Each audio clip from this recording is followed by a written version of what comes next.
Hello everyone. आज हम बात करेंगे एक बहुत अच्छी किताब सोफी का संसार और इसका आज 20वां अध्याय करेंगे जिसका नाम है लाख।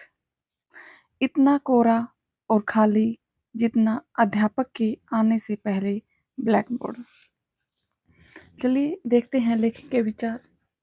पूरे 2 सप्ताह बीत गए। सोफी के पास अल्बर्टो का कोई संदेश नहीं आया। उसे हिडले के नाम एक और जन्मदिन का कार्ड मिला। हालांकि जन्म का वास्तविक दिन आने वाला था, किंतु उसे अपने लिए एक भी शुभकामना कार्ड नहीं मिला। एक दिन तीसरे पहर वह पुराने कस्बे गई और अल्बर्टो का दरवाजा खटखटाया। वह बाहर आया, किंतु एक छोटा सा नोट दरवाजे पर लगा था। इस पर लिखा था, हिडले, हैप्पी बर्थडे। बदलाव का बड़ा समय समीप ही है, सच्चाई का क्षण छुटकी। जब भी मैं इसकी सोचता हूँ, हंसे बिना नहीं रह पाता। स्वाभाविक है इसका संबंध बर्कले से, इसलिए अपना हैट पकड़े रहना। सोफी ने दरवाजे से वह नोट फाड़ दिया और बाहर जाते समय इसे एल्बर्टो के मेल बॉक्स में ठूस दिया। मुझे पक्का भरोसा है कि वह वापस एथेंस नहीं गया है। वह उसे इतने सारे अनुत्तरित प्रश्न लिए छोड़कर कैसे जा सकता है। 14 जून को जब वह स्कूल से घर पहुंची तो हर्मीज बाग में इधर उधर उछल कूद रहा था। सोफी उसकी ओर दौड़ी और वह नाचता हुआ उसकी ओर आया। उसने अपनी बाहें उसके चारों ओर डाल दी, मानो वह उसकी सारी पहेलियां सुलझा देगा। एक बार फिर उसने अपनी माँ के लिए नोट छोड़ा, किंतु इस बार उसने इस पर एल्बर्टो का पता लिख दिया। जैसे वे कस्बे से होते हुए जा रहे थे, सोफी आने वाले कल के बारे में सोचने लगी। यह उसके अपने जन्मदिन के बारे में इतना नहीं था।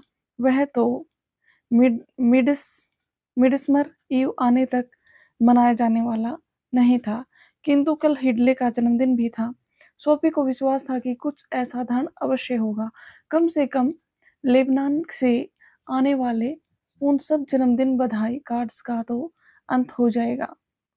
वह बैठ गई और जब वह कुत्ते का सिर थपथपा रही थी तो उसने उसकी आंखों में देखा। अचानक कुत्ता तेजी से कांपने लगा और यह अब भौंकने वाला है, सोफी ने सोचा। फिर उसके जबड़ों में कंपन शुरू हो गया, किंतु हरमिज ने तो गुर्राया और न ही भौंका। उसने अपना मुंह खोला और कहा, हैप्पी बर्थडे हिडले। सोफी अवाक रह गई। क्या कुत्ते ने इससे बात की? असंभव।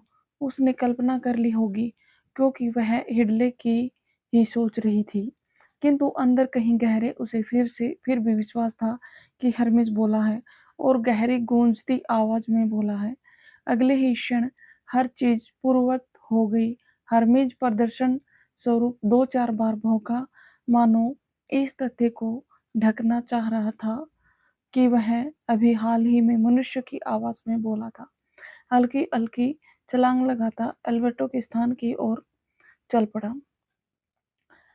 अल्बर्टो ने दरवाजा खोला और सोफी ने तुरंत कहा, शिष्टाचार की आवश्यकता नहीं है, प्लीज। आप एक बड़े मूर्ख हैं और आप यह जानते हैं। क्यों, अब क्या हुआ? मेजर ने हरमिज को करना भी सिखा दिया। आह, तो बात यहाँ तक पहुंची। हाँ, कल्पना करें वह कह क्या रहा था। मैं आपको 3 अनुमान संकेत देती हूँ। मैं कल्पना कर रहा हूँ कि उसने बर्थडे की तरह कोई बात कही होगी। अल्बर्टो ने सोफी को अंदर आने दिया। वह आज एक और अलग पोशाक पहने था।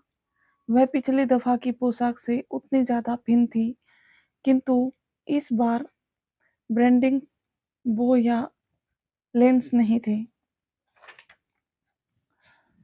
हमें यह जानने के लिए थोड़ी प्रतीक्षा करनी होगी कि मुझे इसकी परवाह नहीं कि वह जब भी बर्कले की सोचता है तो हंसता है, किंतु उस दार्शनिक विशेष में ऐसी हास्यास्पद क्या चीज है। किंतु आज वह दिन है जब आप उसके बारे में बात करने जा रहे हैं न? हाँ, आज वह दिन है। एल्बर्टो आराम से सोफे पर बैठ गया। फिर उसने कहा, पिछली बार जब हम यहाँ बैठे थे तो मैंने तुमसे देकार्त और स्पिनोजा की चर्चा की थी। हाँ, यह ठीक है। बिल्कुल, एक तर्कवादी मानता है कि ज्ञान का मूल स्रोत तर्क है। इस प्रकार की तार्किक विवेचना 17वीं शताब्दी में दार्शनिक चिंतन पर हावी थी। मध्य युग में भी यह अच्छी मजबूत जड़ें जमाए हुए थी। इसकी याद हम अफलातून और सुकरात से भी कर सकते हैं। किंतु 18वीं शताब्दी में यह चिंतन निरंतर बढ़ती जा रही गहन आलोचना का विषय बन गया। बहुत सारे दार्शनिक मानते थे कि हमारे दिमाग में ऐसी कोई चीज नहीं है जिसका अनुभव हमने ज्ञानेंद्रियों से नहीं किया।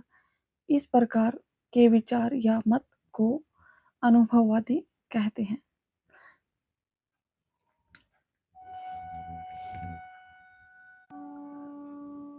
जिस दुनिया में हम आते हैं उसमें आने से पहले और इसे देखने से पहले हमारे मन में इसके बारे में कोई सहज विचार या धारणाएं नहीं होती।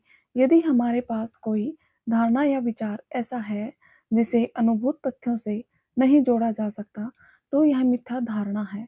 उदाहरण के लिए, जब हम ईश्वर, शाश्वतता अथवा सार तत्व जैसे शब्दों का प्रयोग करते हैं तो तर्क का दुरुपयोग होता है, क्योंकि किसी ने भी ईश्वर, शाश्वतता या जिसे दार्शनिक सार तत्व कहते हैं का अनुभव नहीं किया है। अतः इस प्रकार अनेक विविध शोध पत्र लिखे जा सकते हैं जिनमें वास्तविक तथ्यों के आधार पर कोई नए अनुभूत विचार नहीं होते। बुद्धि कौशल से बनाई गई इस प्रकार की दार्शनिक प्रणाली प्रभावी तो दिख सकती है, किंतु यह शुद्ध फंतासी यानी कोरी कल्पना है। 17वीं और 18वीं शताब्दी के दार्शनिकों ने इस प्रकार के विविध शोध पत्र विरासत में पाए। अब उन्हें माइक्रोस्कोप के नीचे रखकर छानबीन करने की आवश्यकता थी। उसके सारे खोखले ख्यालों को हटाकर शुद्ध किए जाने की आवश्यकता थी। हम इसकी तुलना सोने की खुदाई से कर सकते हैं। अधिकांशतः जो हाथ लगता है वह रेत और मिट्टी ही होती है, किंतु कभी कभी बीच में स्वर्ण कणों की चमक भी मिल जाती है। वह स्वर्ण कण वास्तविक अनुभव है। कम से कम वे विचार जो अनुभव से जुड़े हैं। ब्रिटिश एम्पिरियट्रिक्स अनुभववादियों के लिए यह महत्वपूर्ण हो गया कि वे सारी मानवीय धारणाओं की छानबीन यह देखने के लिए करें कि क्या वे वास्तविकता में अनुभव पर आधारित हैं या नहीं। किंतु हम एक समय एक दार्शनिक को ही लेंगे। पहला अंग्रेज जॉन लॉक है, जिसका जीवन काल 1632 से 1704 तक रहा। उसकी मुख्य रचना ऐसे कंसर्निंग ह्यूमन अंडरस्टैंडिंग 1690 में प्रकाशित हुई। इसमें उसने मुख्यतः दो प्रश्नों का पर विचार करने का प्रयास किया है। प्रथम, हम अपने विचार कहाँ से प्राप्त करते हैं, और दूसरे, क्या हम अपने ज्ञानेंद्रियों से प्राप्त अनुभवों और विचारों पर निर्भर कर सकते हैं। यह भी क्या प्रोजेक्ट था। हम इन प्रश्नों को एक एक करके लेंगे।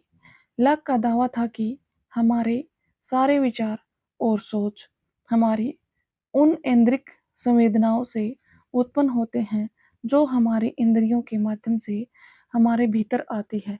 हमारे द्वारा किसी भी चीज की समझ के पहले हमारी बुद्धि टेबुला टेबुला रसा यानी कोरी स्लेट होती है। आप लेटिन छोड़ते रहें, लरेटिन छोड़ते रहें, किसी भी वस्तु या स्थिति का ऐन्द्रिक अनुभव करने से पहले हमारी बुद्धि उसी तरह कोरी और खाली होती है जैसे किसी अध्यापक के क्लासरूम में आने से पहले ब्लैक बोर्ड। लाक के बुद्धि की तुलना एक लाक ने बुद्धि की तुलना एक असंजित अथवा फर्नीचर रहित कमरे से भी की है। किंतु फिर हमें अपने परिवेश का भान होने लगता है। हम अपने चारों ओर की दुनिया देखते हैं, सूंघते हैं, चखते हैं, सुनते हैं और छूते हैं। इस प्रकार लाक के कथनानुसार ज्ञानेंद्रियों के सरल विचार पैदा होते हैं, किंतु बुद्धि आक्रामक होकर केवल बाहर की सूचना को प्राप्त ही नहीं करती रहती, बुद्धि में भी कुछ क्रियाकलाप होता है।